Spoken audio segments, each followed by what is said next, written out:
Hey guys, what's up? Killjoy Jake here, and instead of having friends, I have angry mama bears. Today we're going to run through all of the scares in the first Friday the 13th movie. How convenient is that? Friday the 13th is the insanely iconic series that brought this infamous hockey mask wearing horror villain to the big screen. I think anyone who hasn't been living under a rock for their entire life knows that Jason is not the killer in the first movie, but instead his mom? Whoa, spoilers, man! A film that set out to copy everything Halloween did and make money did a heck of a lot more than that, bringing to life a series that would define the horror scene of the 1980s. How many scares will Mama Voorhees cook up for us in this film? Let's find out.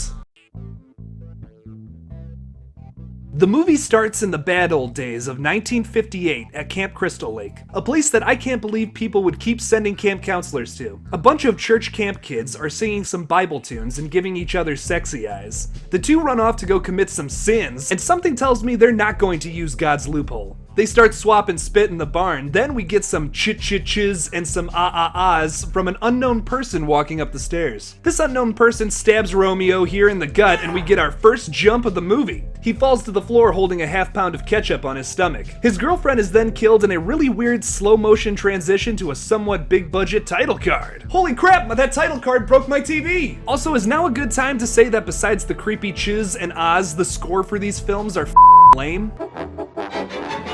The movie flashes forward to June 13th, the present, more like 35 years ago in 1980. A nothing character hikes into town and asks a store full of people where Camp Crystal Lake is. The pervy truck driver offers to give her a ride, not before being stopped by crazy Ralph, who gives her the business about Camp Blood. You'll never come back again! Never come back again. He hops on his bike and rides away like a freaky Pee Wee Herman. The truck driver informs No Name of what happened at CCL, with the whole boy drowning in the lake thing and the kids getting murdered. Oh, and also some fires that are never talked about again. He tells her to quit and to turn back, but she stays persistent. He drops her off in front of a foreboding cemetery. Spooky. Kevin Bacon and a bunch of other no-name characters come strolling in listening to some royalty-free country music. We finally meet our final girl, Alice, helping out at the camp to try and fix it up with sexy Steve, who lost his shirt from a freak gust of wind that came out of nowhere. He gets the meat bags to work on the cabin in some unnecessary exposition that I'm not gonna go over. Oh, besides this arrow scare, they do mention that some girl named Annie didn't show up who was supposed to handle the kitchen. Wait, do you mean old No Name? Well, what do you know? She has a name! Annie gets into an unknown person's car and starts freaking out when he or she doesn't stop the car. She jumps out and starts running away. She gets stopped by the unknown assailant and gets throat slashed in the woods. Ouch! The teens start around in the lake in the tightest Speedos I've ever seen as they're being watched by an unknown hand moving away a tree branch. No Name Ned fakes drowning so one of the girls can give him CPR. That's how you get #MeToo nowadays, old Ned. We get another scare when a snake pops out at Alice. Hiss! The boys come in and actually chop this snake in half for real. Animals were harmed in the making of this film, unfortunately. Is it dead?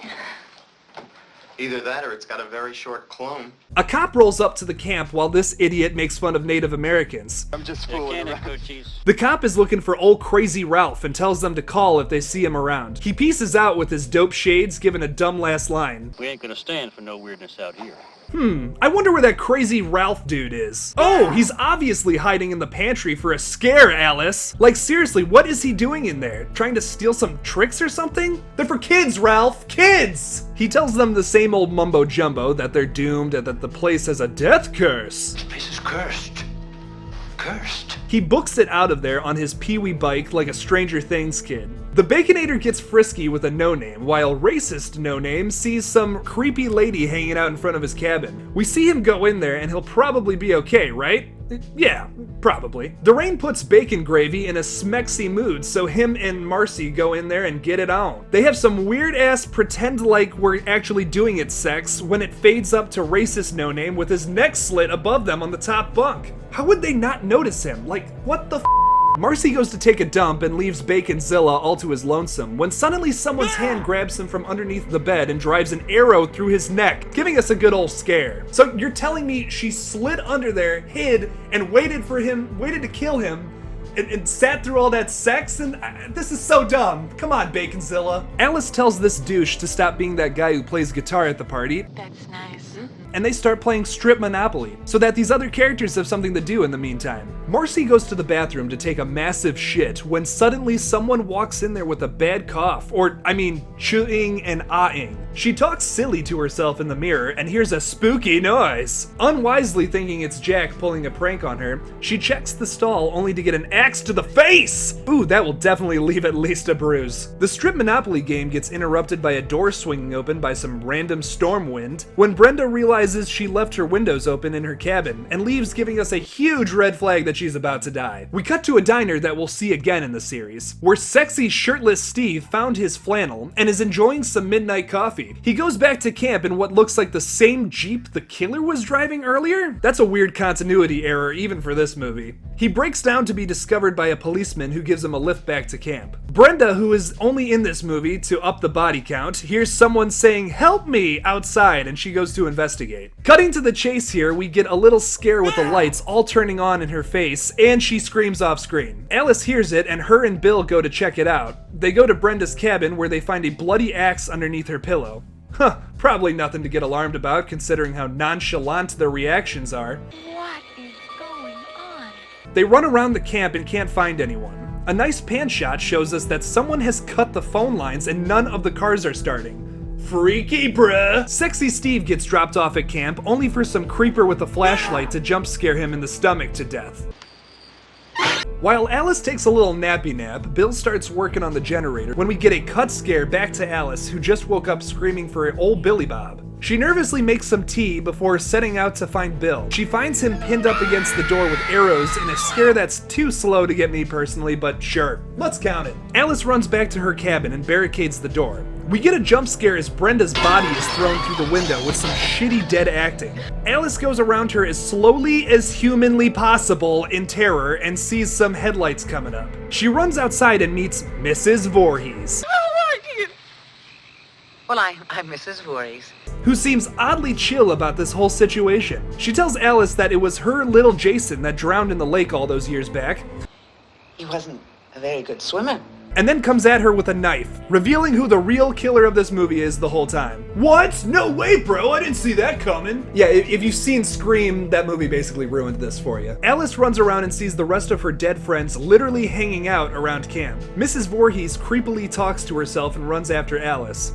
She catches up to Alice and bitch slaps her for a bit before Alice gets the upper hand. She runs out and hides in the pantry where we get a little scare with the doorknob. I was really expecting her to say, "Here's Pammy!" Alice goes to chill at the lake when Mrs. Voorhees goes after her again. They struggle and duke it out on the beach until Alice literally cuts her head off. Holy shit! Alice gets in a boat and just kind of goes out onto the lake. We see her the next morning in the middle of the lake, and the cops show up, but not before one more epic jump scare.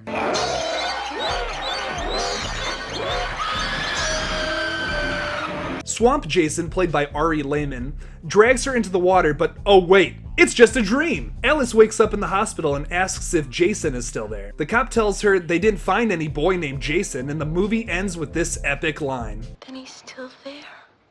I counted about 11 jump scares in the first Friday the 13th. You may disagree with me, there's some parts that are probably considered scares that just I don't agree with just because they didn't scare me. My favorite jump scare from this movie was easily the Swamp Jason jump scare. That got me so bad the first time I watched this. It was absolutely fantastic. Love it. My least favorite was probably the arrows to the face guy who's just kind of hanging out on the door. It's like, what are you doing, Bill? Did you jump up when she was shooting a bunch of arrows at you and then got stuck to the door? There's no way. I can't believe that even happens. Thank you guys so much for watching my video on Friday the 13th. Don't forget to like this video and subscribe to Killjoy Jake and my other channel, J&J Comedy, which I'm trying to get started back up again. Don't forget to follow me on Twitter at KilljoyJake1, and as always, don't forget to kill it out there, y'all.